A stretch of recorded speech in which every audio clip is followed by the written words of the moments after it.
Hello. Oh, ho, ho, everyone. Merry We're back. Christmas. It is 1 week exactly till Christmas. Yeah, that's true. Literally, Christmas is on a Monday this year, which is really weird. But anyway, we are here once again for the next episode of A Conversation with Kely. Episode, who knows at this point. We're here to cover Big Brother Reindeer games once again. I'll tell you guys right now, there's a lot to talk about. I feel like this will be kind of a long one because there's a lot to go into with this one.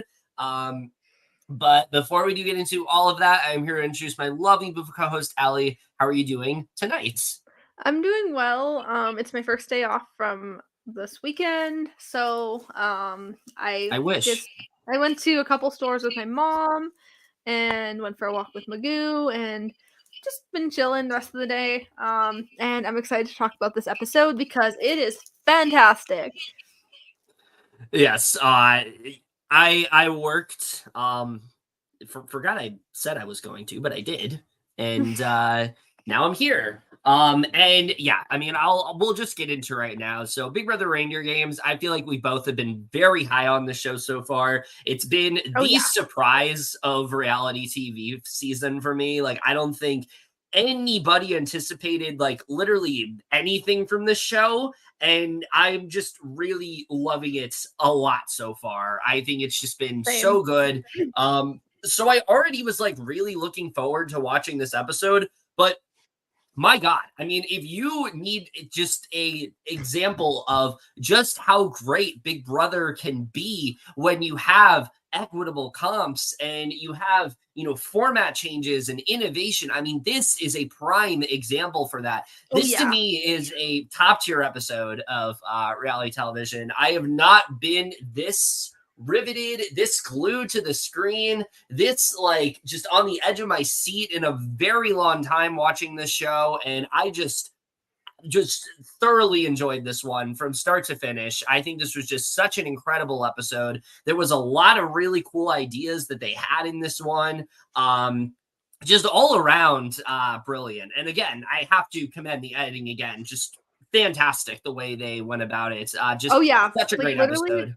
The production quality and like the editing, the comps, everything is like so top tier. Yeah. Especially this episode is literally, I will say it's literally an A+ episode for me. That's what I rated it on Serialized, because oh my God, this show is like fantastic. It's like even way better than like BB25. I mean, yeah, what is BB25 at this point? Like literally, this is I'm honestly like here for like longer episodes and shorter seasons and smaller casts. Like, I'm here for this. Yeah. I mean, I think the thing we're kind of realizing through this, especially like with how good it's been, is I think the main issues with BB25 were not the things we've been complaining about. I think the issues were the comps and the length. I think those were the issues. And I think not having that here, having comps that anybody can win, which, spoilers, by the end of this episode, everybody left in the house has won a comp, which is like insane. How often can you say that?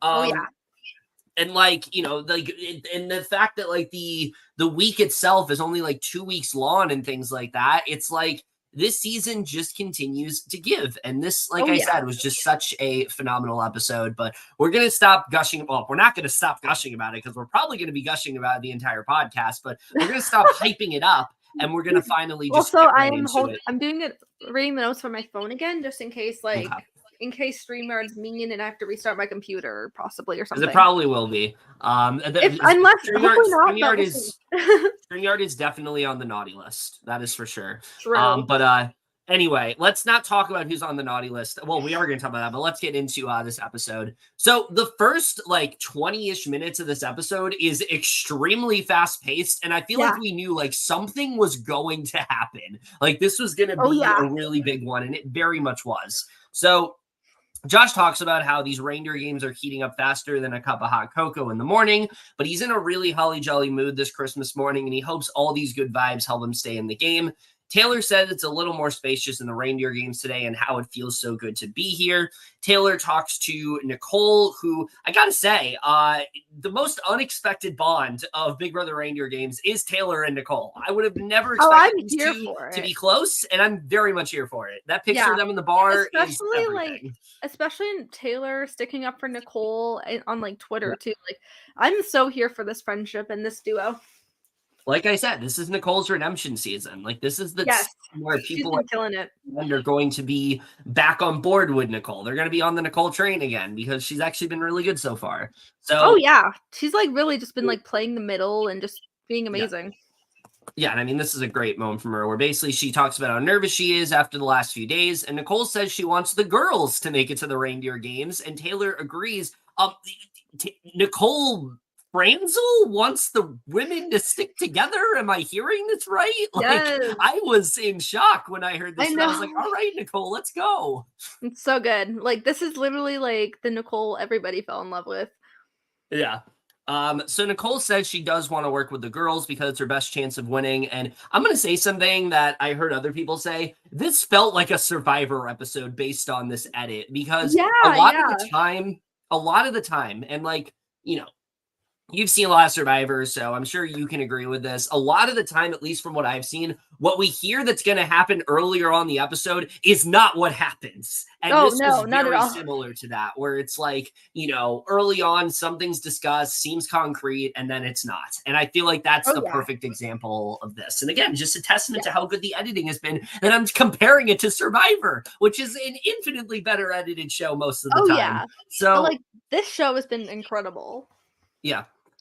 So Nicole says she does want to work with the girls because it's her best chance of winning. Taylor says right now she's in an alliance with Danielle, X, and Josh, but Nicole and her have an understanding that she will not be putting her in jeopardy no matter what happens, and she knows she can rely on her. And it seems that Xavier and Danielle have gotten very close. I saw some people confused about this. I don't think we needed much context here. Xavier is very much like, you know, a free agent at this point. Like, yes, he has his alliance, but he needs somebody that he needs to get close to. It's not going to be Taylor because Taylor is literally so well connected. So he goes to Danielle, who, you know, the way that Danielle works, she always has like that one person that she's loyal to. And for him, he thinks it's him. Well, spoilers, it's not really him, but he thinks that. So he talks to her about how he's trying to gauge to see which people in here will actually have his back, or is he just going to have to consistently win out? And he talks about how the situation yesterday where they had a chance to save him, it was the three of them versus Britney, and they didn't. So, you know, he's still pretty pissed about that. And she says that her thought process is that Frankie and Cody were a pair. She needed him to take them out, and he was her warrior to go in. And he says that he gets that. And she says that they had an opportunity to make him feel good, and they didn't. And he says that, you know, she's made it clear she wants him here. It feels genuine, but she needs to make sure Josh and Taylor are on board too. And I'm just going to say it right now. Listen, I love Xavier. I think he's very fun to watch. He is a terrible strategist, and we are very much seeing that in this He's show. really not like good at being social or strategic at all. Like, he's really just good at comms. Love him as a person though. Like, he's great. He just is not that good of a game player. I think this is a moment in which we see, like, okay, he has potential. Like, he can kind of, you can kind of see that Xavier is kind of figuring it out, where it's like, okay, I can't really trust Taylor. I can't really trust Josh. I can trust Danielle though. So like, he at least has that read, but again, it's what he does with it. That's what I think is just very frustrating so far about watching Xavier in this show. He just, just can't seem to put two and two together in terms of strategy, and it's just not working out. In that sense, it's like why Tiffany and Hannah like really like were the social we're like the ones who really like carried socially. They carried, they absolutely carried. Like I remember people were saying that in 23, and I saw people say, well, no, Xavier was doing a lot of the legwork. And I think we're seeing here that like that's not really the case. Like I think Xavier was very well aligned like socially in Big Brother 23 because he had people that wanted to work with him. But here it just has not been the case. And we've seen when Xavier has to really fight for himself, he's really not that great. And we see that here. Sure. And it sucks because I love Xavier, but I know he's like a great person and everything. And he's great at comms. He's just, other than that, he just needs some work. Yeah, so far this show, he's not doing it for me. But so yeah, Danielle says that the ladies have an understanding where they will be protecting each other, but she's not known to be a challenge beast. So she needs Xavier because he's looking out for her and is great in challenges and he can carry her through this game. So Brittany then asks Nicole how Xavier got so under Danielle's thumb. She's immediately noticing this is going to be a problem, and this stresses Nicole so bad. And Brittany tells her that Danielle's doing the whole mastermind thing, and she talks about how much she's likely reassuring X and how she also pretended to help them, but they both see right through it. And Nicole says she wants it to be the 4 girls at the end.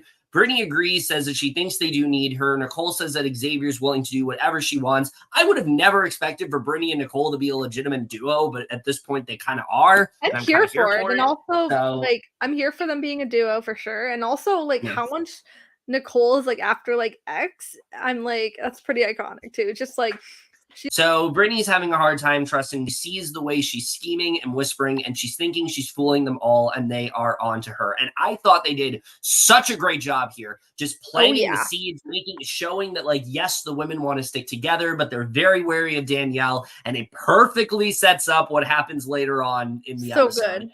Yes, it just just can't praise it enough. They set it up so well here. So nothing comes out of left field, because that happens a lot in Big Brother, where like you'll see something on the live feeds and you'll understand why it's happening. And then you watch it on the episode. You're like, wait, why is this happening? This feels random. Not the case with this show. Like, they're doing a great job with that. Everything seems like it makes sense, you know?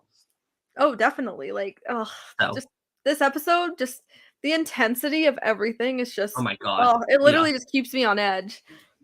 Yeah, like but let's talk about this this naughty or nice challenge, which did not last that long. Yeah. All right. So Derek X arrives as a new elf ambassador, which I love. Thank God. Like, he's so good. Oh my God. Yeah. He says we remember him from BB23. He met his girlfriend Claire in the BB house, and which love them. And Christmas is a very special time in both of their hearts, because the first time they had traveled out of the country was during Christmas time.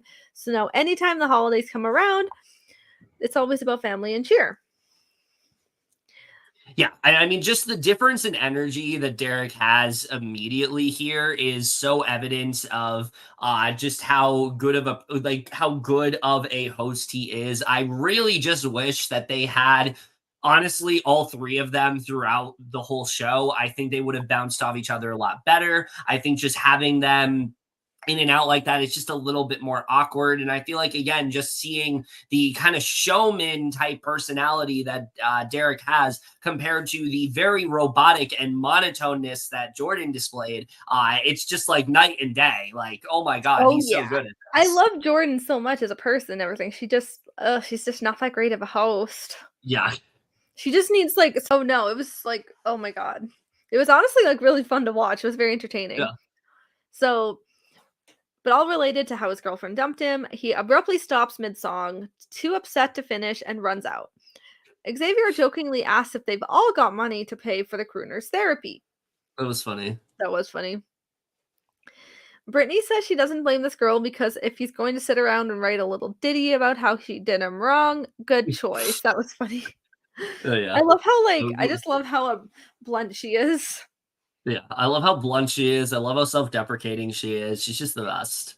Oh, she's just so funny. Just get Britney on all the time. Just do it. Yes. Oh, she's just so funny. Yeah. So for this challenge, they will have to try to figure out why the crooner was dumped. His ex has spelled out a message for him in letter-shaped Christmas cookies, but unfortunately, they all got mixed up, so Santa will need them to search around the lodge and find the cookies and scramble the letters. That reveals why she dumped him. When they think they have it figured out, they are to grab the phone on the piano and give him a call with their answer. The first person to give the correct message will earn the naughty or nice power. And when safety on the line within the brawl, Santa will reward a winner a 2-minute head start that can bring them one step closer to the Reindeer games. I thought this was a fun comp. I like this a lot. You know, it was again, it's very equitable. We keep saying that, but very equitable. Like, anybody can win this. This is not just And honestly, like, where was this comp when they needed to readjust the comp for Matt, like the second week? Where was this? They could have easily done something like this, or like they changed it up. Like, again, they have these ideas. Why did we not try to, implement some of these ideas in earlier seasons? It just really pisses me off. But nonetheless, this was great to watch. I love this comp. Oh, it was just so much fun. And like, I just thought it was very like intense too. And I just loved everyone helping each other, like with obviously their groups. And it was just so great. I also loved Derek X playing the piano. I thought that added to the fun of it as well. And again, that's what Jordan was lacking, I thought, like as a host. Like she just didn't really have a lot in terms of personality. She didn't really have a lot in terms of like, a specific thing that works for her as a host. Whereas Derek did. He immediately has like the charisma, the fun, the piano skills. Like again, just so much better. So much better. So Xavier says he's having some doubts whether his alliance truly has his back, so he needs to win. Nicole says the advantage they need Nicole says the advantage they can win in this naughty or nice challenge is huge. She needs to win this because, let's be honest, she needs an extra 2 minutes in any challenge she's competing in, which was pretty funny. Allie almost turned into Jordan for a second. Because Jordan can't read. I mean, she's no Leah Michelle conspiracy. I don't know about that, but yeah. So Britney feels this advantage is cursed, so she doesn't want to win, but hopes Frankie or Nicole could. Yeah. Frankie says it definitely makes sense for him to work with Nicole because himself, Cody, and Nicole have been close since BB16, and without Cody in the house, she's his next strongest ally, and he knows Nicole and Britney are very close. So the three of them need to stay safe so they can stay together in the lodge, which I'm actually pretty here for this duo. Yeah, I mean, this makes perfect sense. It's like Frankie wanted that trio, not duo. Yeah, I mean, this makes perfect sense. Like, he wanted that 3 with him, Nicole, and Cody. Cody's not there. Nicole's close with Britney. You bring Britney in. You have Britney on your side as well. Like, this is really good from Frankie. Frankie's honestly really just impressing me, like, with himself strategically. And not to say he didn't in 16, but, like, I just feel like here what he's doing, it's just more impressive to watch. Like, I think he's just a very good strategist. Oh yeah, he's literally a triple threat. Like he's really good socially, really good strategically, and he's great at comps. Yeah, he's definitely a threat to win at this point. Okay.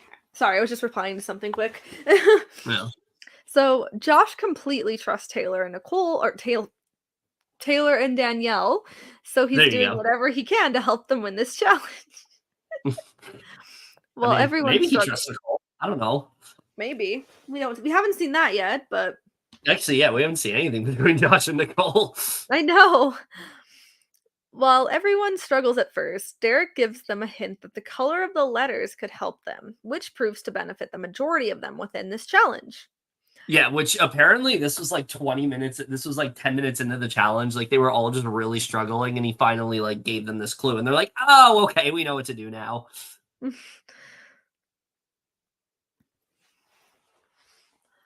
Well, everyone puts in their best effort.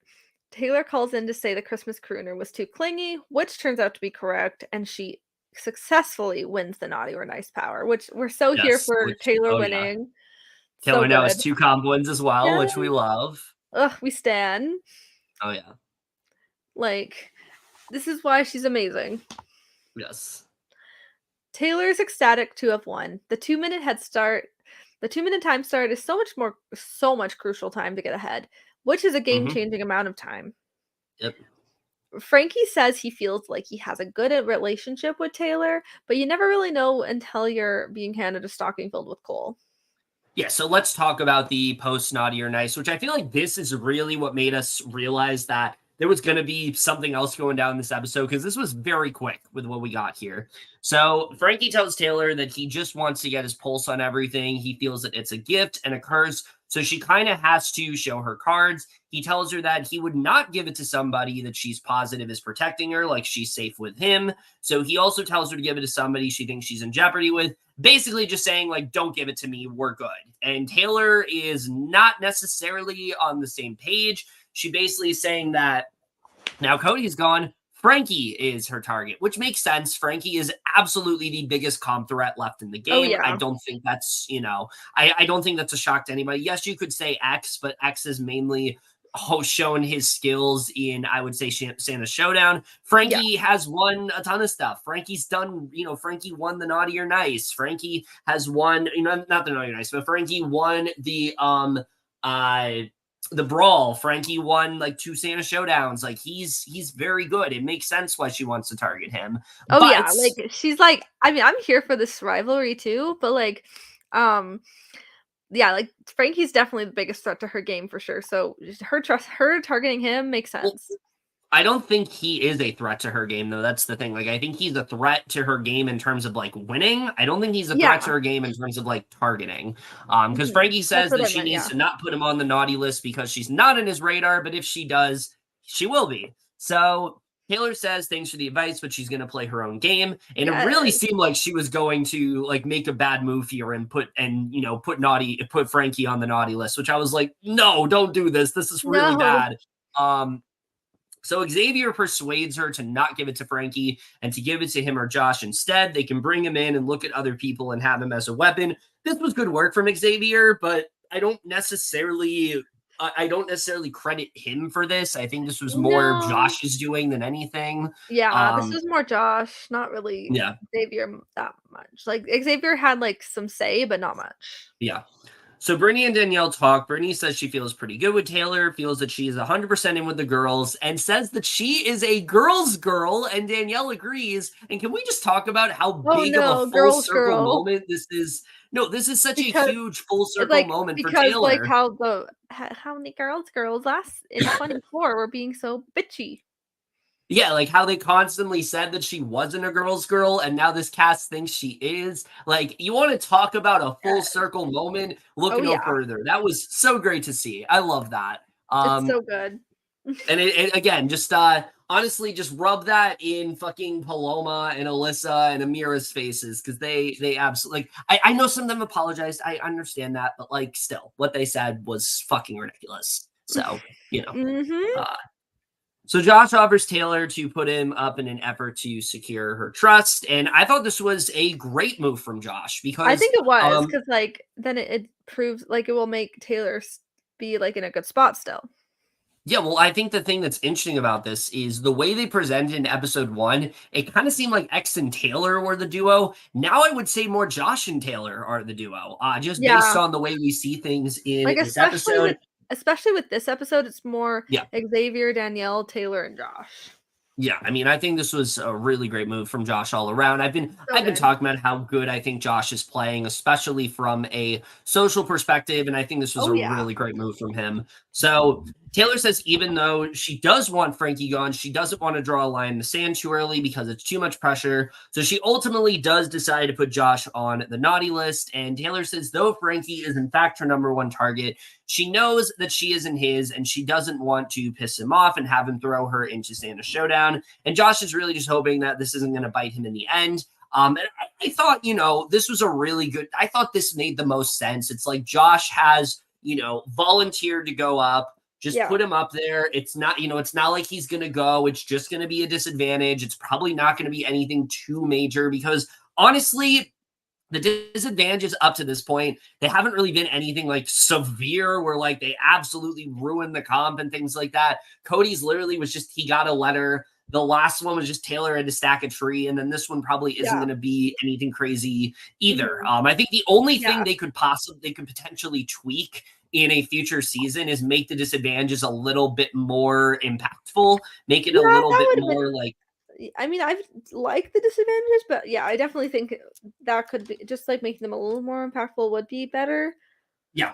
Because it seems like now they've kind of gamed this part where it's like, okay, we know the disadvantage isn't going to be anything that bad, so it doesn't really make sense to go after somebody and give them this disadvantage. So I thought it was smart of Taylor to make this decision. I think her putting up Frankie, it might have been like, yes, she just had this great win with Cody, but her doing it a second time, I don't know if it would have worked out for her back-to-back like that. Yeah, so, definitely. I think she made the right choice. But with that said, let's talk about the brawl, which, like I said, similar to a lot of stuff, is very short. All right, so getting into the Jingle Bell Brawl. Before the competition starts, Derek lets them know the winner of this competition will not only be safe from elimination, but will have a massive decision to make because later tonight they will have the most unique Santa's showdown of the season, and some of them may just beg to be sent there. Oh, it is ever unique. We will Oh, get it's into a that in a doozy. second because, It's literally a yeah, doozy. holy shit. Oh, it very much is. This competition is basically the micro-size stacking one we've been seeing in Modern BB, which I actually really like this comp. It's a fun one to watch. Yeah, if Very they were intense. to do any sort of Big Brother comp that they typically do, I'm glad it's this one because this isn't a Mhm. super physical one. It's mostly mental. Anybody can kind of win it. Like I'm fine with them doing this comp because again, it's equitable. Like I'm fine Yes. with this. I just think this one's like really fun and intense to watch too. Yeah. I'm just glad they Yeah. didn't do anything stupid where it's like, oh my god, why are they shrinking? What's happening? They didn't do anything stupid like that this time. We don't need that shit. We don't need to see Cody say, where'd they go? Oh my Again. god. So on the Christmas bell, they will stack their pieces of their cookie to get the gingerbread man back on their feet. They must rebuild it exactly like the portrait inside their house. Yeah, I like the modification where now they have this picture now. They kind of have to it's almost like if you do ghost mode in Jigsaw Planet where you can kind of like look at the puzzle like as you're doing it. I like that a lot. I feel like it's kind of an interesting mechanic that they added here. And I feel like it made it that much harder because it's like, oh my God, you're focusing on the portrait. You might not be focusing as much on what you're building because it's so small. So I feel like this made it infinitely harder to win this comp, which made it a lot more exciting. Oh yeah, definitely. Like I completely agree with her. Yeah, because I feel like most of the time with this comp, like as long as you're able to concentrate and stack, you're gonna be fine. This time, I think they really were getting tripped up by that picture. Oh, definitely. Yeah, definitely. They were like, oh my god, they were all like getting frustrated. Yeah, So, as the winner of the Naughty or Nice Advantage, Taylor will get a 2-minute head start. yeah, which And they since talked he, about. yeah. And then since he was put on the naughty list, Josh's answer portrait will be covered for the first 5 minutes of the challenge. Which I don't think is even much of a disadvantage. I feel like the portrait, if anything, is a hindrance in this comp because again, you're so focused on looking at it, you're getting distracted by the portrait and not on what Yeah. you're making. And I feel like I mean, Josh yeah. not having that portrait actually is kind of a good thing because it's like, okay, he just has to focus on what he's building. Yeah, definitely. So, whoever rebuilds it first will win the brawl. And like everyone's like struggling. It's like neck and neck. And like Oh literally, yeah. this is anybody's challenge. Yeah, there were plenty of points where it's like, oh my God, Frankie's gonna get up, it fell. Oh my God, Danielle's gonna get up, it fell. Oh, Josh is gonna get up. Nope, it fell. So funny. Like there were so many points that happened, and it was very exciting to watch. Oh, yeah. I So, think it while also helped that everybody was competing in this. Most of the time when we see this, it's like there's 6 of them competing, the others are in the house just kind of saying whatever. This time around, all of them were competing, and it made it a lot more exciting. Oh yeah, because literally it's like anybody. It's not just like a certain person or whatever. So maybe Big Brother, do this as an HOH. That could be fun. Don't do it as a Please. veto. Please. So while at first it seems like Nicole has won, she is incorrect. After having to fix it, she's like, "Oh my god!" She was like so mad that she I did that know, was just incorrect. the impromptu celebration where she thought she won it and She's like, everyone else "Yes!" thought she won it Oh, too. It was great. yeah. She's like, "Yes!" Are you fucking kidding me? I feel like that's something that they could have easily cut out of the episode, but the fact that they kept it in, I was just like really happy about. It was very fun to watch. Oh, it was so good. So after having to fix it, she stacks it correctly and wins and is now safe for the round. So Nicole finally has a win, which is amazing for her. Which means at this point, everybody in the house has won a comp, which is Oh insane, yeah, right? That never happens. so good. Yes, everyone left has won a comp, at least one. Yep, which we stand. So, yeah, we very So much it's not do. predictable. And I think this was a really good win for Nicole because I definitely feel like she could have gone if she did not win this. I think that she absolutely needed this. Oh, she really did, because like she could have been a potential target going in, but Yeah. maybe yeah, with certain people. Yeah. So and I feel like this sets her up really well. Oh yeah. So she's then told this round Santa's showdown will work a little differently. It's a Here we solo go. challenge. It is a solo challenge. If the player loses, they are out. If they win, they choose another player to compete under the same rules but with far less time. So in this Santa showdown, they will have a better chance of surviving the earlier they play. Yeah, let's just talk about this for a second because I mean, listen, they've done things kind of like this before where it's like, there's something that takes place around a long period of time and you kind of have to face off against somebody and you choose the next person to face off, but nothing quite like this. I feel like we've all kind of been asking for Big Brother to do something really different that they haven't before. This is it. This is the most creative idea they have had in years. And I generally don't know where this has been. Like, why haven't they done this prior? This is such a brilliant idea for a comp, and I loved every second of this. Oh yeah. I absolutely loved it so much. Like the intensity, the emotions, Yes. like it was just so great to watch and it was just top tier Big Brother and oh my god, it's fantastic. Yeah, because not only do they have to show their cards, but you also kind of have to show your cards in a way where you have to, where you're not sure if you showing your cards is going to work out for you or not. So, like, everything is literally on the line for this one. Oh yeah, for sure. So Nicole says she's excited she won, but she's worried with who she sends that they will come back, so she has to be really strategic with who she picks because she doesn't want to be the target. Xavier feels the least connected with Nicole, so he thinks he absolutely could be chosen here. He just can't catch a break. He really can't. Literally. So, all right, let's get to the post-brawl, which, again, very short, which told us that there was going to be a lot going on. Oh, yeah. Nicole says that this is a completely different game, as she just has to send one person in, so she doesn't put in so she could put in a friend or a foe. For her, picking a friend is super easy on her, but she doesn't want them to go home, so it's hard. So Frankie does something that I thought was really smart here. He immediately volunteers to do this. She's very hesitant for him to do so, but she mentions Xavier as the person that she had picked to go home, and he says if he's not first, he doesn't think he should go second, and she agrees. And also, we love you, Alex, as well. Alex! Everybody support love Into the Woods. It's a great game. King. I happen to love certain members of Prod. Don't love the one that keeps speaking all the time, but we do love Alex. So hell yeah.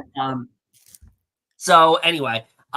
Basically, he asks if he wants to go in first or if she wants to choose Britney or X first, somewhere where it's pushing down the ladder. And Frankie says it's very difficult to decide what the strategy is without seeing the challenge, but they are trying to target Xavier, so they want him to get him down their list as humanly possible. This felt like an org to me, when you need somebody to like sit out on your tribe and you don't know what the comp is going to be, and so you're trying to find like that right person and you don't know what it is. Like, it's like when you're trying to strategize for like a hero challenge and you're like waiting to pick that person. That's what this reminded me of. Like, that's what was so exciting about this. Literally, it's like just man, it's just amazing to watch. I'm like literally obsessed. I'm addicted. Oh my god.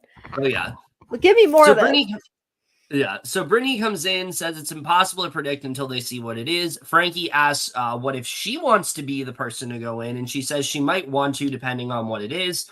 So Nicole says that she has to make sure she sees the game before she can make this decision, because if she wants to send in a friend, she plans to send in Britney, and X if it's a target.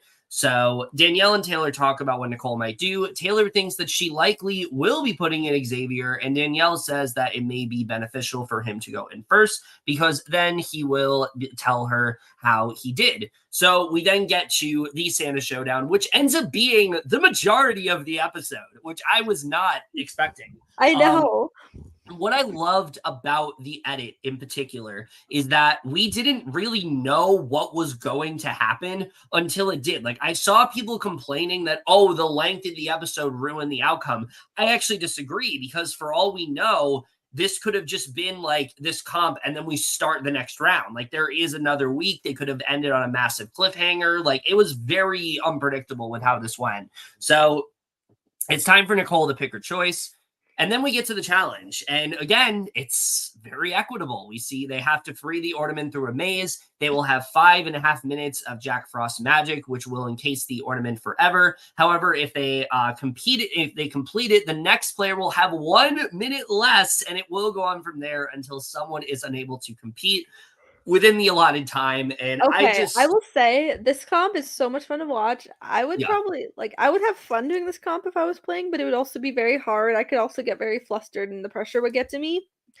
Well, I think if you go early, it's not as stressful. Like, yes, you're gonna feel that pressure at first, but I think because you go early, you can kind of just like you kind of can afford like taking a few minutes to like take it all in and then doing the comp. And we did see that happen here. But I feel like, them adding this whole thing of it's a minute or less, again, it just makes it so much more stressful because it's like, okay, I want to send this person in, but is this person going to be better in 5 minutes? Is this person going to be better in 3 minutes? Is this person going to be better in 4 minutes? Like, there's so much to think about here. And that's usually, and that's the thing.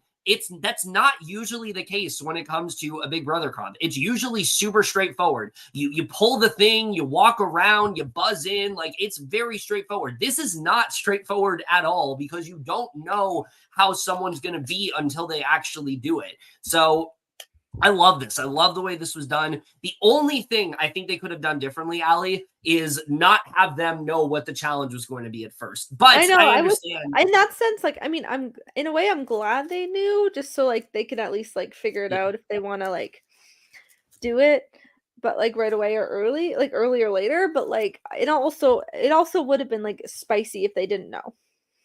Yeah, I mean, I think with this, like, it definitely made sense why they showed them the comp because it's kind of hard to plan for anything when you don't know what it's going to be, and I understand that. But I do think it would have been kind of cool if they just literally didn't know and they had to like plan it that way. But word was going to get out eventually, so I understand that. But yeah, for what this was, it was just fucking great. So Britney says that this challenge is so crazy. Whatever decision Nicole makes, it's going to set off a chain reaction. She's just hoping she makes the right choice. So basically, everyone is vulnerable, which makes her really nervous.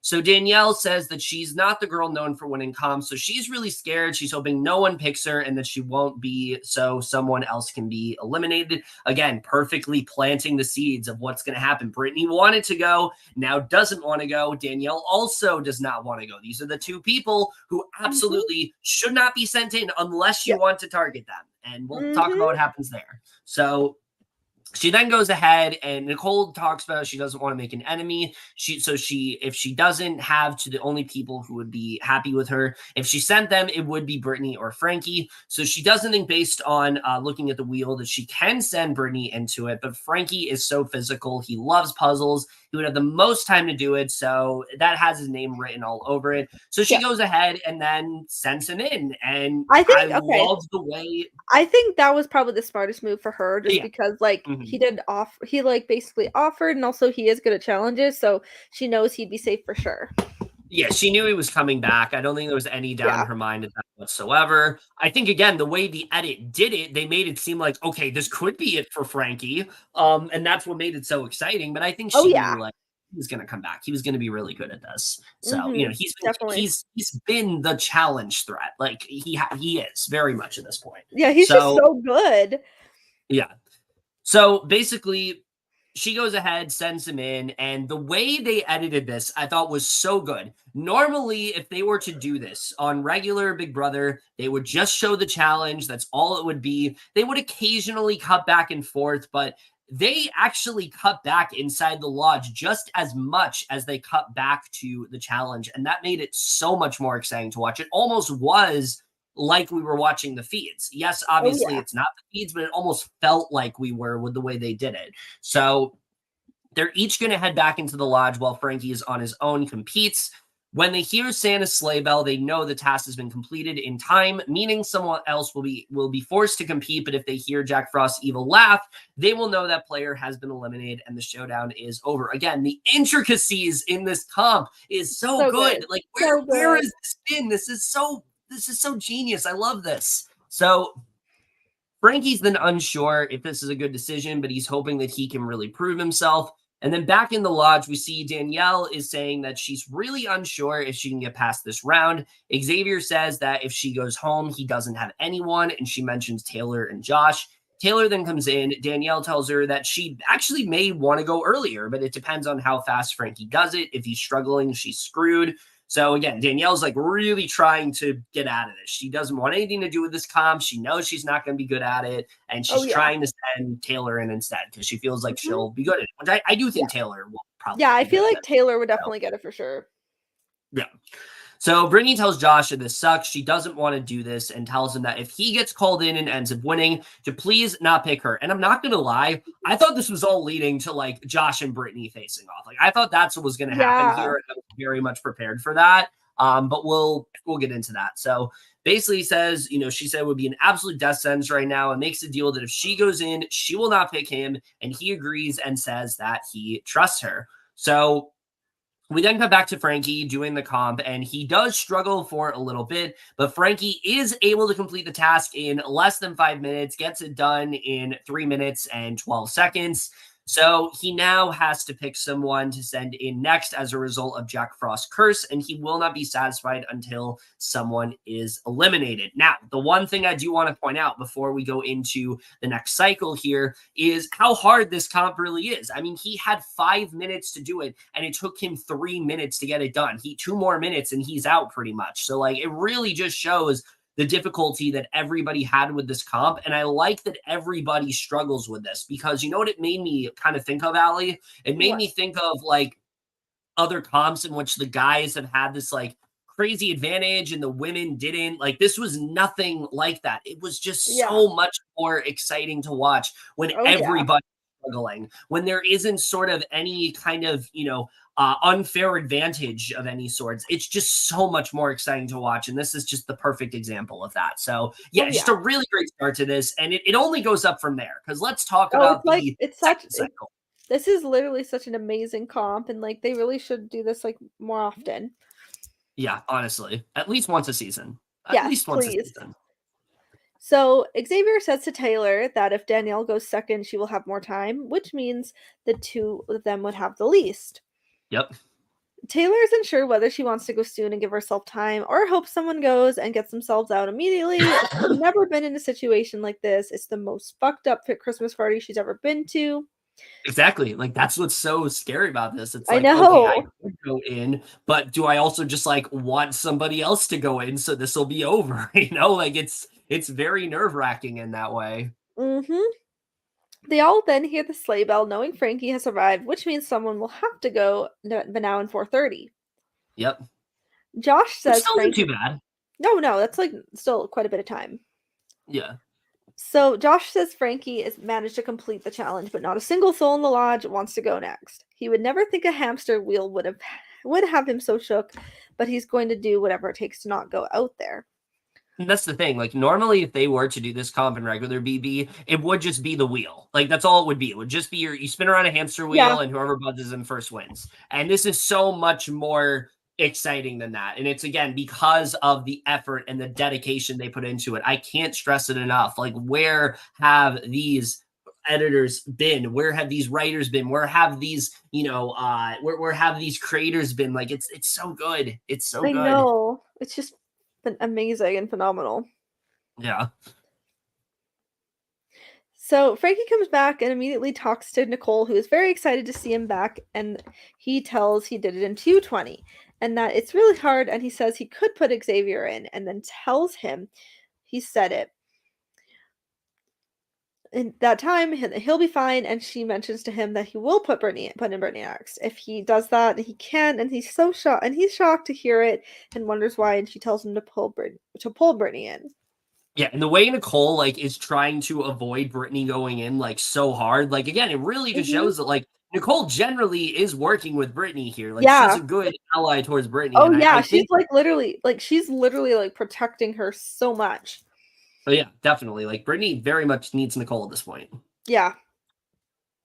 So it's a good thing Nicole won because she could have potentially gone out here. Oh yeah.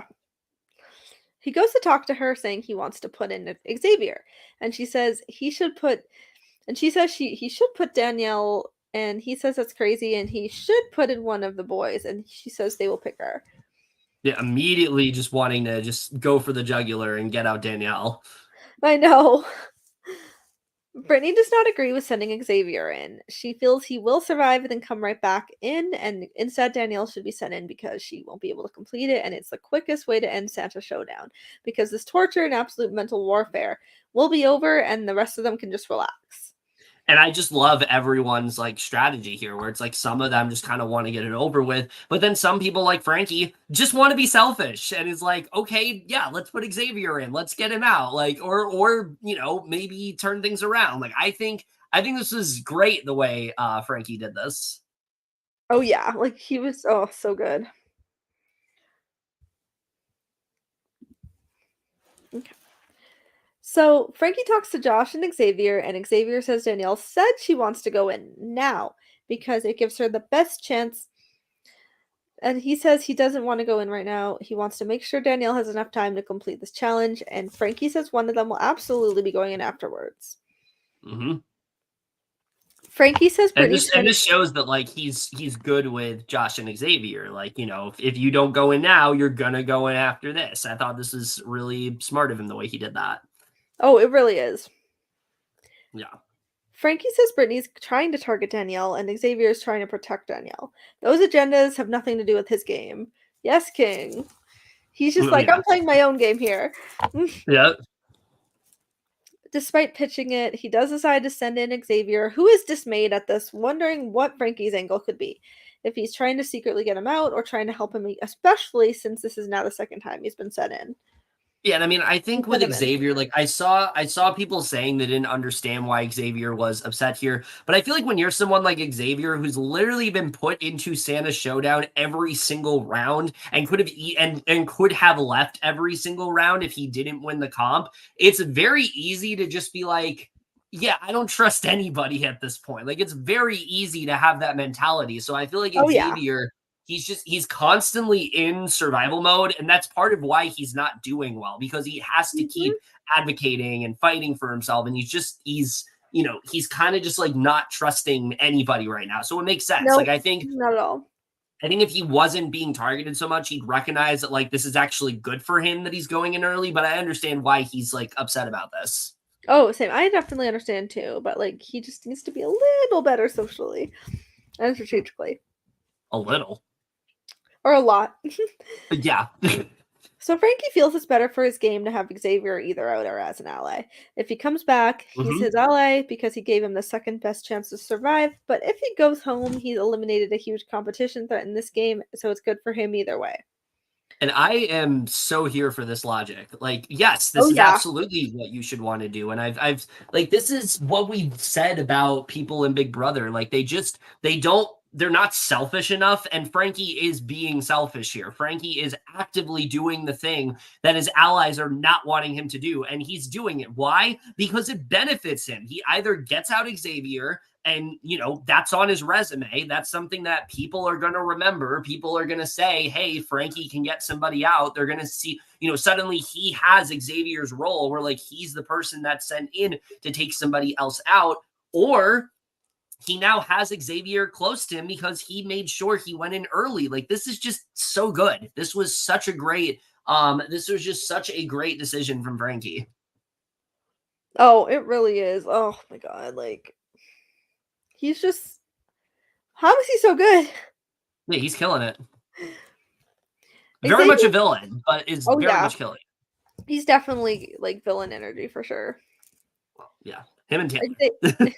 Xavier thinks his only real benefit is that he'll have more time, but this definitely looks like it will be a difficult challenge, hoping he can talk himself through it and survive another round of Santa's showdown and make it to the reindeer games.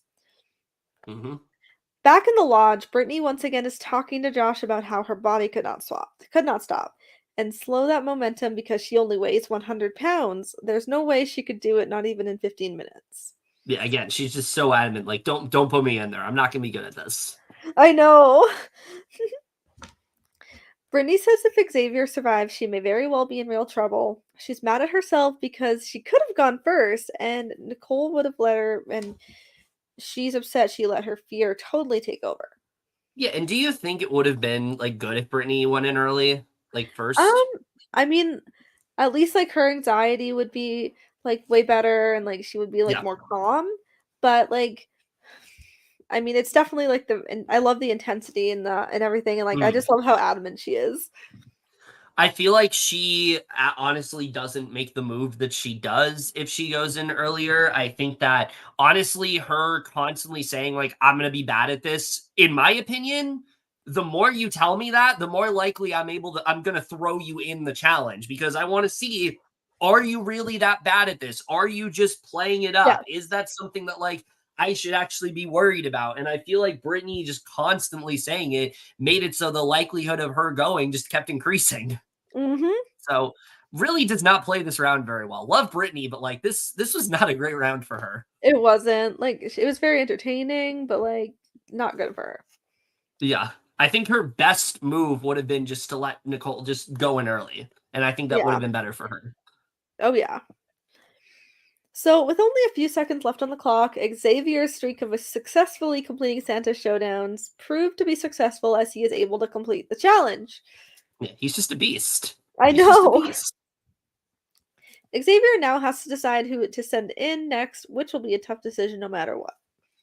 Yeah, and let's get to the third cycle because this is really when things start to heat up. I mean, things were exciting in the second cycle. This is really when things get exciting. So Oh yeah. Frankie says to Danielle and Taylor that he doesn't think Xavier is going in is a death sentence at all because he's so good, and this proves to be right as they then hear the sleigh bell. And Taylor is very happy for X, but this means that people have to keep competing as the time continues to increasingly shrink, and because the next person's now only going to get 3:30, which is not great for this comp, considering most people it took them 2 minutes to kind of like focus, and now you only have like a minute to focus. So Xavier comes back in immediately talking to Frankie, who says that he told him that this was the only way he could keep him safe.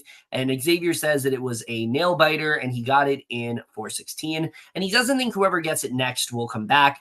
Frankie asks who he wants to get it. And Xavier just says he will talk to everyone and just go from there, which is like, again, the most like basic shit he could possibly say. Like I he's know. really just not doing a great job, again, in terms of his social game. So, and I feel like he could have, like, I think he absolutely could have strategized this with Frankie. He could have shown that he's like a real ally to Frankie. And I feel like he doesn't do enough here. I think there's more he could have done for sure. So Danielle goes to him. He says he can't possibly send her in there due to how long it took him. And he tells her that it's going to be Britney. So he's really trying to protect Danielle at this point. And he then sends in Britney, who is begging and pleading for him not to do it. She's never won this game or made it to the end. And sending her in would be a death sentence. And he says he can't make anything a promise. And she says she doesn't want to do it. He says that he's got to hear from everybody and come to a decision that way. And I mean, just the way he goes about this, it's like, Xavier, we know what you're doing. Like, we know you want to send her in.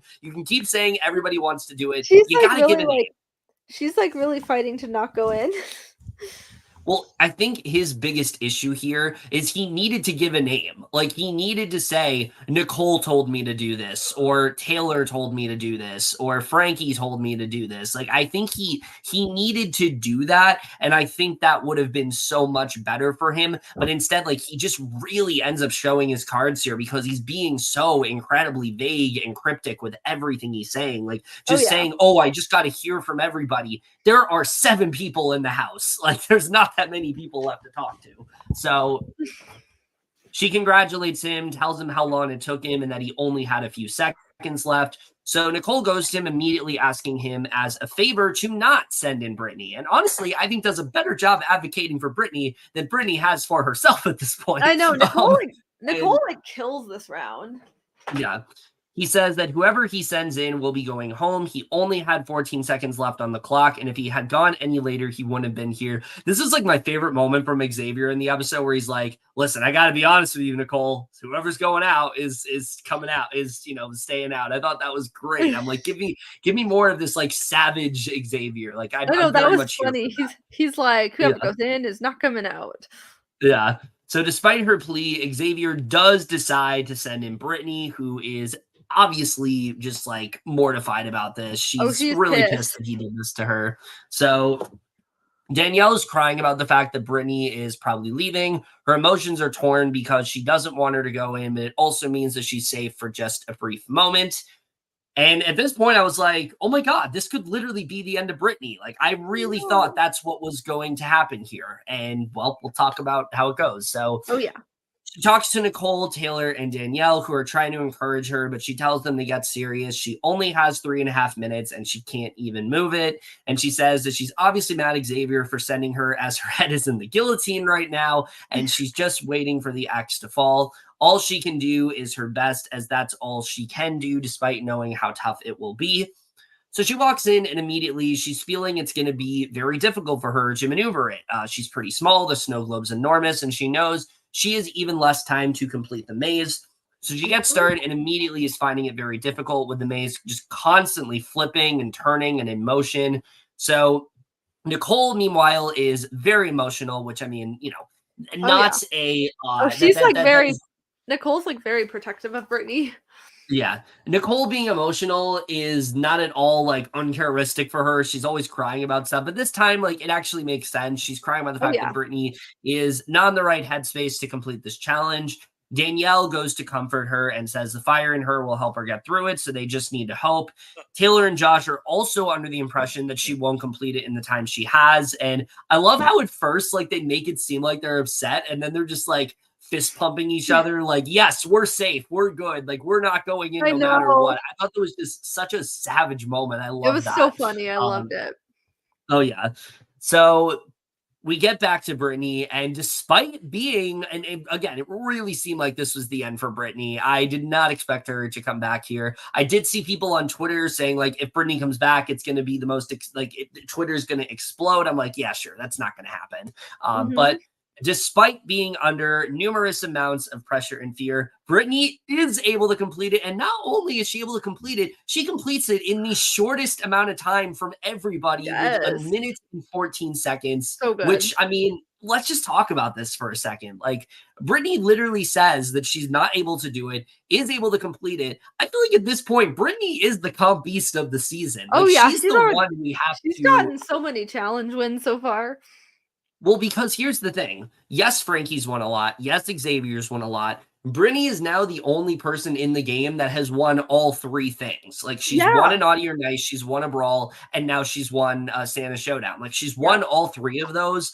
I feel like Britney is going to, like, I've seen people say Britney is probably like the favorite to go out in the next episode. And I do agree based on what ends up happening. But I feel like challenge-wise, I mean, you cannot underestimate her. She is so good in challenges, and we're really seeing that. It was such. This was also just such an amazing moment too. Like, she was just so emotional. It was just very, like, such an awe moment, and it just, like, it was very, like, amazing. I also loved how everyone else, like, rushed back into the house. Britney, on the other hand, she needs to take a little second. She's taking in the fact that she actually won. She starts going on about how much she loves her kids, and then how this was for them. And of course, we get the what's going to be a classic line where she's like, I hate all of them. How they send her to her death. It was so good. That was, like, so iconic. I love that. Oh yeah, I think that's gonna be in, like, the pantheon of, like, Britney quotes, like, right next to, like, her insulting Rachel and her saying the things she does about JoJo. We're also gonna see, I hate all of them. Also, when she says, I lost my dignity on a slippery wiener. But yeah, this will definitely be up there with that. So Britney says she just kept thinking about her girls and what she would want them to do in that situation, trying their best. And while this is great, I'm very happy that Britney won this comp, and I think this was just such an amazing and just unexpected win for her. This was the most exciting outcome. Oh yeah. But then, of course, we kind of have to settle into the fact that, oh wait, the only people left now are Danielle, Taylor, or Josh. We're losing one of them in this episode, which is heartbreaking to think about. But obviously she was not putting in Josh because they made that deal, and then obviously she feels good with Taylor. So I mean, the only person she feels sketched out by is, we'll see. Let's talk about what happens here because I mean, listen, the way things went here was not necessarily surprising, but I feel like we were kind of trying to deny it. We're like, no, that's not how this is gonna go down. And Allie, talk about what happens in the All fourth right. cycle, which So also everyone is the end of the episode. All right. So getting to the fourth cycle, everyone is shocked and excited to see Britney has completed the challenge, especially Nicole. She was like, "No Oh yeah, way." It was so yeah. good. I loved her excitement at that. That was great to I see because her know. excitement was our excitement. It was like everyone thought Brittany Honestly, was like dead because she was taking forever. honestly, Britney was definitely one or sorry, Nicole was definitely one of the stars of this episode. I think everyone was, but But yeah. they all were, of course. That's what's been so great about the season. Like everyone has a moment. I don't think Oh yeah, anyone's been like purpled. agreed. So Danielle talks about how when she first hears the bell, she's excited, but now is realizing that means the next person only gets 2 minutes and 30 seconds. Yep. There's only 3 people left, and she's one of them, and it's not looking good for whoever is picked next. Yeah, it's 2 minutes and 30 seconds is brutal, especially for this comp. Oh yeah. Josh talks to Brittany about how much she needed to believe in herself more, and Frankie says he is also so proud of her. And can we just talk about how much of a fucking snake Josh is? Where like he's fist pumping with Taylor 1 second, like just being happy that like they've survived. Brittany's going, everything's great, and then he's like, "Oh, I was telling everyone you just really need to believe in yourself." Like Josh is so good in terms of He is. like his social game. He's just Oh really yeah. killing it. He's literally like riding the middle right now. You can tell like he's someone that like has like recognized the things he did well in 19 but like is like amplifying it, and now he is like kind of like he's taking away the things that he didn't do well, which was just like a lot of like the high emotions and things like that, not relying on them nearly as much this time around. And because of that, like he's really like honed his craft, and he is just really killing this game so far. Like he by far is the person that's surprising me the most. Oh, me too. Like he's just playing so differently. He's playing very Yeah. social, strategic. Hmm. He's just doing fantastic, and he's like, Yeah. oh my god, like him and Taylor and are like absolutely killing it. Like they're not even like on anyone's Yeah. radar. There's been so many times like we've had people come back where I'm like, okay, it's been a few years, maybe they'll play differently. I think Frank was a great example in like Big Brother Yeah. 18 when he came back. I was like, oh, he's gonna play really differently. And then he was a fucking creep to Davon, and I was like, no, he can go Mhm. away. I hate him again. Oh Josh yeah. is like what I wanted that to be, where it's like, okay, he's back, he's playing differently, he's showing different kind of skills. He's Yep. had some similar stuff to 19, but overall, like he is just completely improved as a player, and he's just really Yeah. killing it. Oh yeah. So Brittany He says absolutely could win. yeah, I agree. He's definitely I can see him making it at the end for sure. Yeah. He's also great at So challenges. Brittany says she has no words to describe what it felt like to win that. Xavier chose her because he thought she was for sure going to lose. So to actually do it, she is bursting with joy, but she has aged 15 years, so it's now her turn to decide. Yet she knows it will be down to 230, which is not very good for any of them. Mm-hmm. So she talks to Taylor, who tells her it wasn't as hard as she thought it was going to be. She only had 130 left, and she asks her if she wants to go. And Taylor says she has no idea. And Brittany says she's better off at 230 than 30 seconds. And Taylor says she feels more confident hearing that. And Taylor basically volunteers. Yeah, and I mean, I feel like Taylor probably would have been okay with this, and I feel I think like so too. I thought at this point, okay, Brittany's just going to send in Taylor. Was hoping that Taylor was not going to be the person left to go because we only have like 10 minutes left of the episode at this point. Like I think we knew whoever was going to leave was not coming back, and I was like, no, Taylor is not going to be sent in. That's not what's happening here. Yeah. But yeah, I mean, I feel like Taylor would have done well if she did send her in. I think so too. I think because I feel like Josh would be a little shaky. Yeah. Um, Oh, I don't think Josh would have done well at all because, like, from no. what I've heard, like in the challenge, he's done comps like this, and he tends to get very Yeah. like flustered, and he tends to just kind of like freak out. And Yeah. I don't think he would have done well at all. I feel like the only out of those three, the only one who would probably do well is Taylor. Yeah. So Nicole talks to Brittany and Frankie and lets her know somebody threw her under the bus to Xavier. And Nicole asks Frankie if he told Xavier that Brittany was coming after him, and he says he didn't and has to be Danielle. which is not what happened, but yes. I mean, she did say her name, but she didn't really like throw her under the bus. Yeah, Danielle by no means wanted Britney to go here. This was more, I No. would say, this was more so Xavier like doing like trying to protect Danielle too hard and things like that. That now they Yeah. think like Danielle's coming for Britney, or But Nicole she and Frankie wasn't. just wanted, Britney to target Danielle, and if they did, like hats off to them. They kind of killed this. Yeah. But let's talk about what ends up happening, which was easily the worst move of the Oh episode. The most gosh. entertaining part, but the worst move Oh, of the it's so episode. entertaining. So Brittany goes right to Xavier asking why he picked her, and he mentions how she was trying to go for so she was trying to go out there and lose, and he was trying to keep Danielle safe, and that was part of the basis for his reason. I have to Thanks, facepalm. I have to. Because like, my God, listen.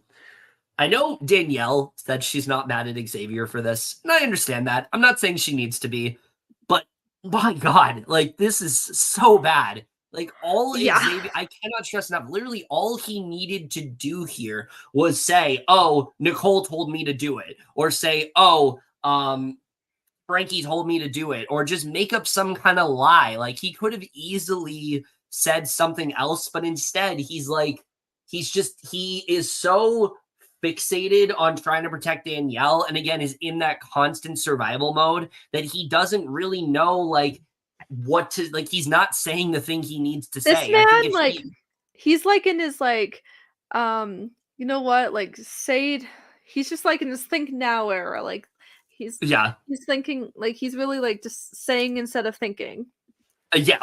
Honestly, yeah, that's like the best way I describe Xavier. In this whole game Yeah. so far, it's been very much like him saying Like things I without absolutely thinking. love him. He just is not a good like social player or strategic player.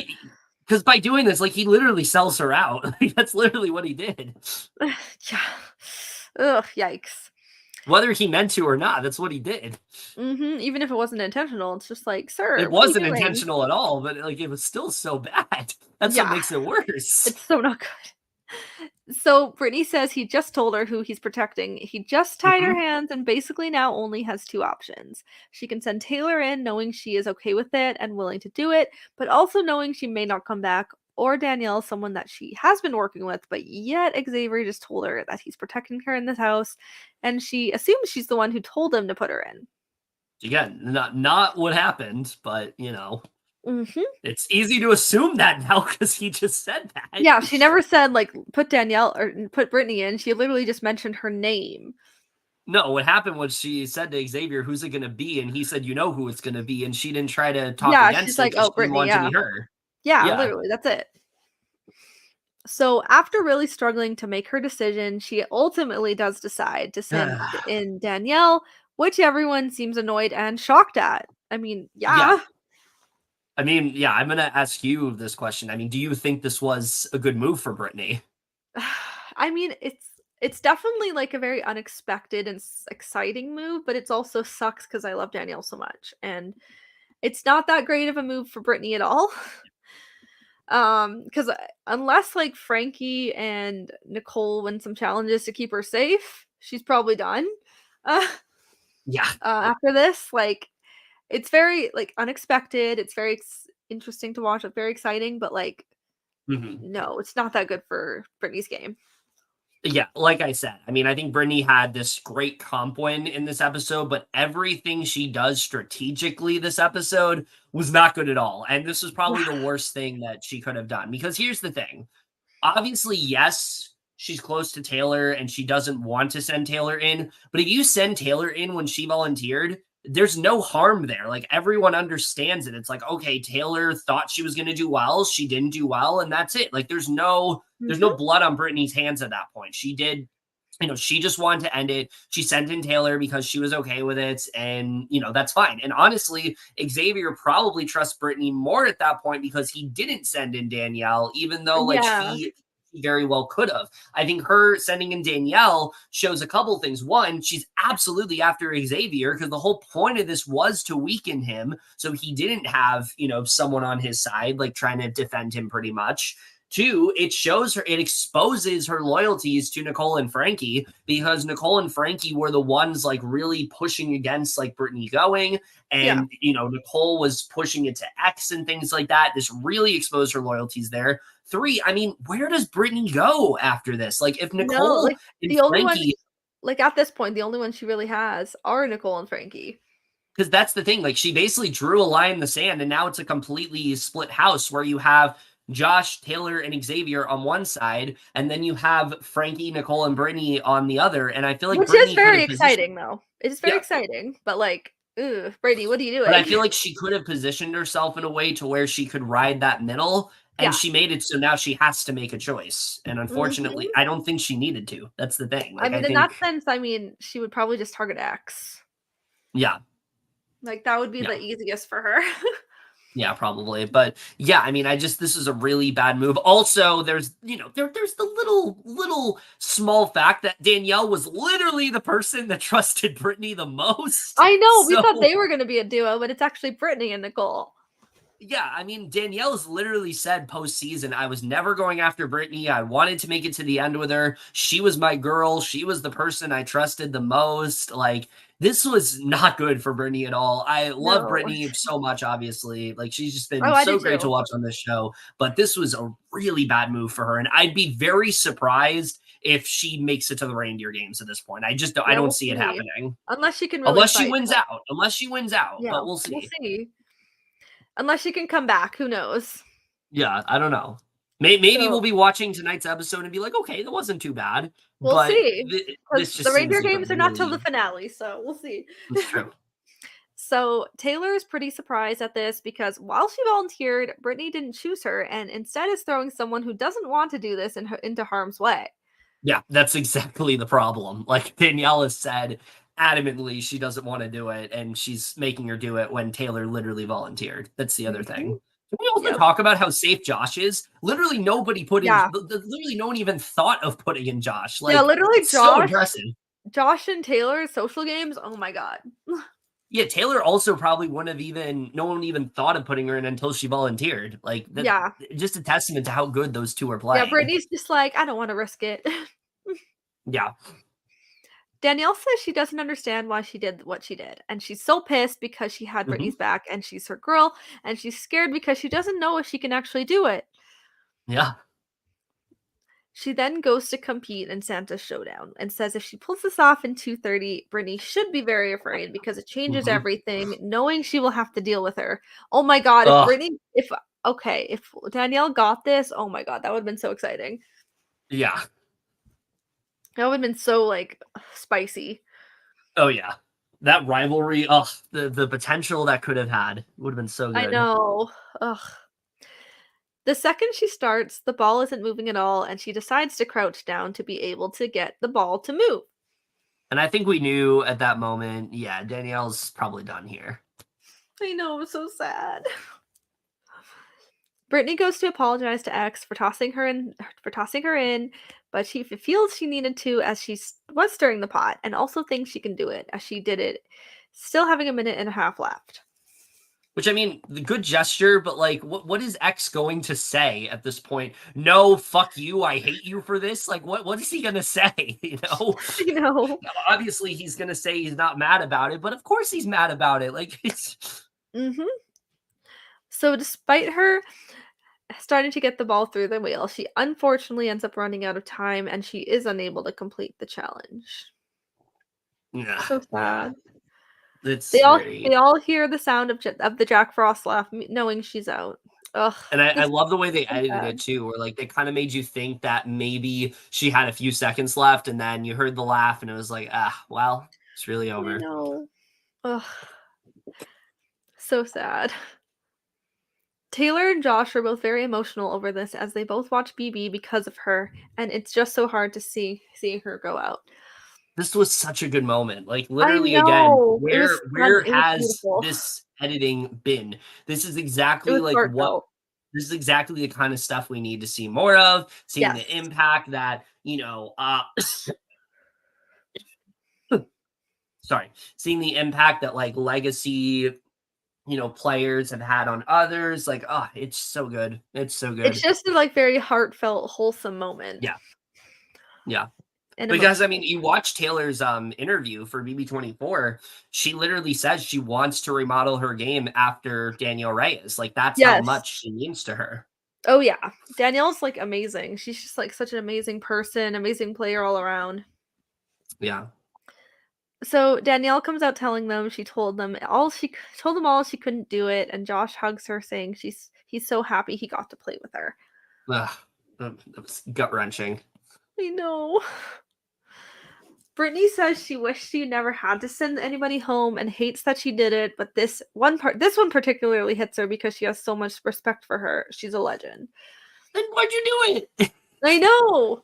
You didn't have to do that. Britney says I already had that. You just read that. Xavier says his win and Taylor's win all started with Danielle, and she was nervous about competitions. He told her he has her, told her he'd do everything he could to keep her safe, and he failed. Ugh. Yeah. Danielle then goes he's not wrong, but like this, it was so sad. I know. Danielle then goes to grab her present under the tree, and she does receive the 5K on her way out. Woo! Which yes, I mean, that made it a little bit better that she at least got the money. I know, I'm so happy that, like, but now nobody can get the money. Especially after this challenge, Danielle deserves that money. Yeah, I mean, they're all probably going to get, like, the fucking, like, fruitcakes now, which is funny. Right? Which everyone is very excited about. And then Josh tells her she paved the way for all POC players. Ugh, my heart. Yeah. So in her retrospective, Danielle says it's been a minute since she played a game like this, and she wanted to see if she still had it, and she had a lot of fun. Not bad for someone who's been out of the game for a long time. She feels like this is a parting gift for her. No one else can get the money, and it's a fuck you to all of them. As the naughty girl just got paid. She is 51 years old, and this will be a Christmas that is going to be memorable for a long time for her. Even though the girl didn't get that big check, it was actually a good Christmas for her. Yeah, and let's just talk about Danielle for a second. Listen, I came into this as someone who has not watched Danielle Reyes before. I didn't watch Big Brother 3. I haven't watched Big Brother All-Stars. As I've said before, I didn't start watching Big Brother until 12, and from on I've watched it. I just have not ever had the time to watch back like older seasons. But because of that, like, I've heard for years about how just legendary of a player she is and how she's just one of the best. And yeah, I mean, just from these 3 episodes, I can confirm she very much is one of the best. Just the strategy that she had was really great to see. It was very old school in that way, where she was trying to kind of, infiltrate, she was working with an alliance, but she wasn't loyal to that alliance. In fact, she said in her interview, like, she never felt like she was really a part of that alliance. Like, she was just kind of like forced into it, kind of, where like they just kind of thought that she would do it, and she said yes, but she didn't really want to be loyal to that side. And really she had this, loyalty to Britney. I think Britney, she kind of wanted to be like her Jason in that way, and that obviously didn't quite work out in the way that she hoped. But I do think that Danielle really killed this game for what she did. I don't really think she did anything wrong, to be honest with you. I think it's more so Xavier's doing than anything that this happened to her. But she absolutely killed this game. I think that she proved that she very much still does have it in her. I think that there were so many great moments here to watch. It was just really great to get to just see her on our TV screens again. I think many people just didn't think it was going to happen, and the fact that it did was just amazing to see. And it made me want to watch Big Brother 3 and 7. I've actually been watching clips of her in those seasons just to kind of see. And yes, she is iconic. That's a good season. Both seasons are so good. Yeah, she's just incredible to watch. And it was just great to finally get to watch a season that she was in. So yeah, she was just incredible. I can't believe she left this early. I would have never expected it. But again, I mean, the fact that this is how she went out, I feel like this is like the best way for her to go out. Like, if she was ever going to go out early, this is how she should have gone out. She went out in like an amazing way. yeah, this was like the most exciting outcome possible. And after such a crazy episode, like I wouldn't have had it any other way. So I know. yeah, it sucks that she went. But just amazing player all around. But what do you want to say about Danielle as someone who has watched the other seasons? Oh yeah. When I watched BB3, it's been a while, but like it's such a great season. It's very underrated. And obviously she should have won, but obviously they voted for Lisa because she was just basically she just didn't betray anybody. Like, ugh. She played fine, but Danielle way better. Danielle and Jason, killer duo. And then obviously watched on 7, the first All Stars. Such a fantastic season. I love that one so much. One of my favorites. And I just absolutely love Danielle. She's an incredible person, incredible player. Oh, thank you. She's just phenomenal. And sorry, I was just talking to my mom. She brought in a snack for me. But anyway, we love Danielle. the snacks.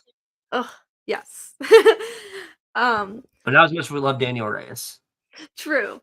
Danielle is just she's just one of the greatest players of all time on Big Brother and greatest to never win. She just honestly this even her going out here, like it is a win in a way because she got that money. She has so much respect from everybody. Everybody just adores her and loves her.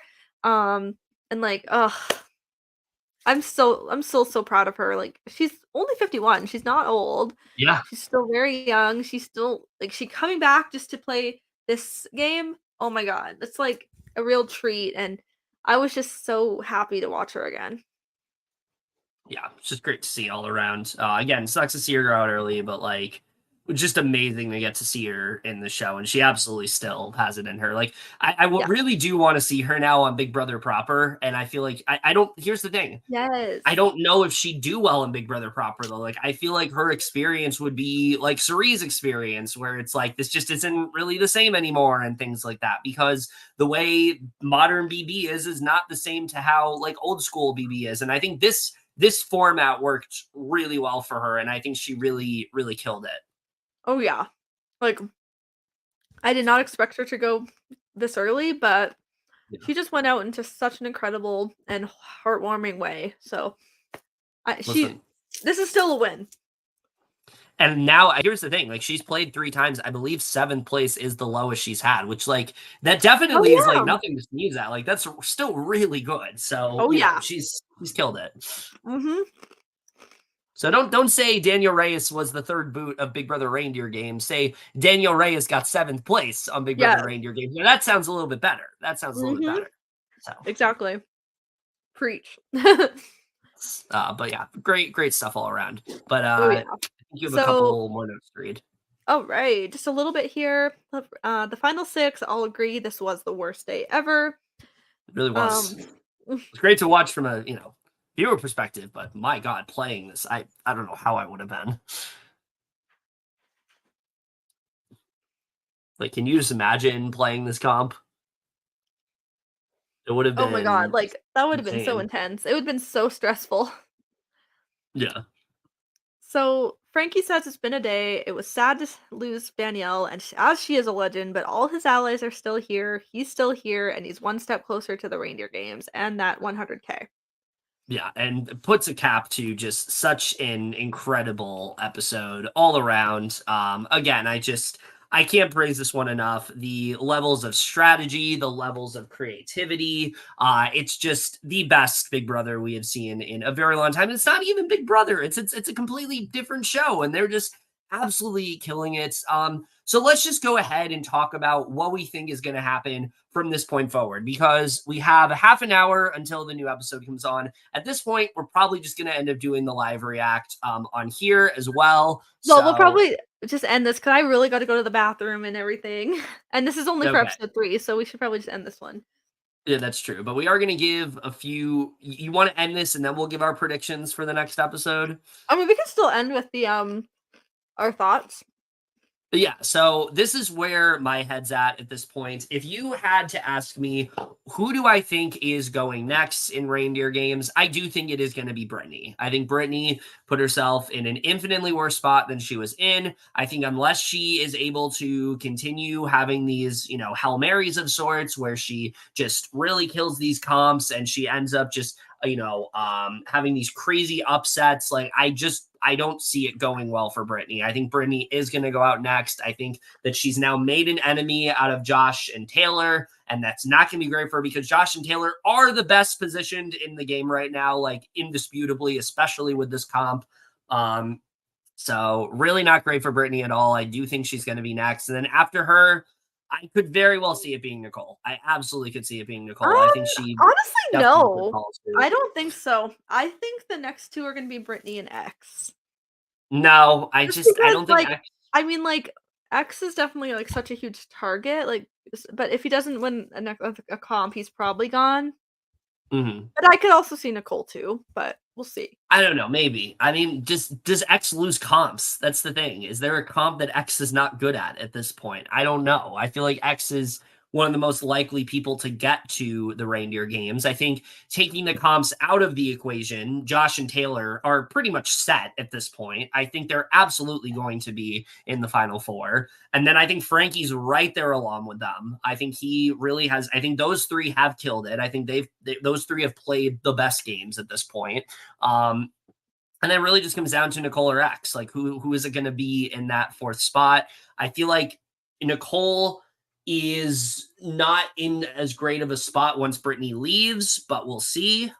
Maybe she can turn things around. I didn't think she was going to be in the greatest spot, coming into this game, but she's proved to me that she's, playing a much different game this time around. So if she continues to be fluid, then maybe she can, get in with that other side. But with such a split house at this point, I just don't know if it's going to work out for her, especially if Britney goes in the next episode, like I think she will. So we'll have to see. But either way, I mean, and here's the thing, we can't predict what happens after the Reindeer games because we don't know what the Reindeer games are. Like, we don't know what it entails. Just because we think that we think Britney's like the easy person to go, or like the most obvious one to go next, but who knows? Maybe not. Like, maybe it will be one of the men. I don't think anyone expects Danielle to go out. Like, that's the thing. Yeah.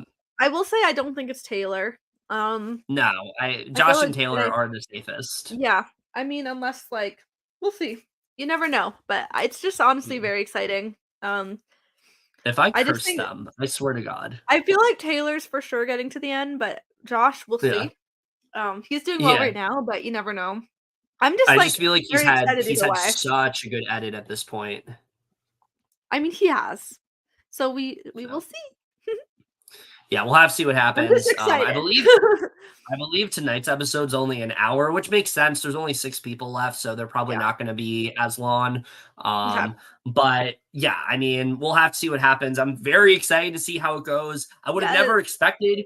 I think the best surprise of them all is we're going into the second week of Reindeer games just anxiously awaiting for it to be 9:00 so we can watch the next episode. I think that's just great to see. Like, how often are we excited for an episode of Big Brother, not the live feeds, an episode. And I think this is the perfect example of that. And here's the thing, the cast was hyping up how this was going to be a really big episode. And I was waiting for this to not be as great because a lot of the time when they hype it up, it turns out to not be that great. And this time this episode was just skyrocketed through everything we've seen in the past couple seasons, or the past how many seasons of Big Brother. This was just so great to see all around. And if it's already this great in episode 3, I can't even imagine how these next 3 episodes are going to be. I'm so excited to see how the rest of this thing plays out. I think it's going to be so cutthroat. It's going to be so exciting to watch. And I mean, these people they're here to play and they're absolutely delivering. So they're just they're absolutely killing it. And I'm just so stoked and so hyped to watch the rest of the season. And who knows what the format's going to be, because that's the great thing about this. The format changes every episode. So who even knows what they're going to be doing next. So we'll have to see. I want to see a co-naughty or nice or something like that, because we haven't seen that yet. It's always been one person winning. So that'd be cool if they did it that way. especially at 6. They can just put them in duos, and there you go. Yeah. So, and I don't want them to be like obvious duos. No. I think they probably randomize it. But yeah, other than that, I think we have some things to plug if you want to go ahead. All right. So obviously stay tuned for the rest of the season of Reindeer Games, which is this week. And then obviously we will be covering the last 2 Survivor episodes, and then which is also ending this week. Yeah, we're probably gonna do it either tonight or tomorrow, and then obviously we're gonna do it probably live for the finale. Yeah. And then other than that, it's just probably like after the holidays, we're gonna just do our season reviews of everything. Yeah. And then that'll be it. And we'll have to see where we go from there. But Big Brother Canada, of course. Oh yeah, that'll be back in and then the next March. Season Hopefully with live feeds. Yeah, bring back live feeds, and obviously the next season of Survivor. Yes, but other than that, very excited to see how the rest of this goes. We will literally be doing a live react in like 30 minutes, so look forward to that. I'm very excited to see how that all goes down for the next episode. But other than that, that's it for this video. Hope you guys enjoyed it. As always, comment down below, let us know what you guys are thinking of Reindeer Games so far. Really just the gift that keeps giving at this point. I'm so utterly shocked at how good this show is. I was expecting nothing, and I am getting the best Big Brother we've gotten in God knows how long. But with that, that's it for this video. And remember, couples who podcast together, stay together. We will see you guys later. And by later, I mean like 30 minutes.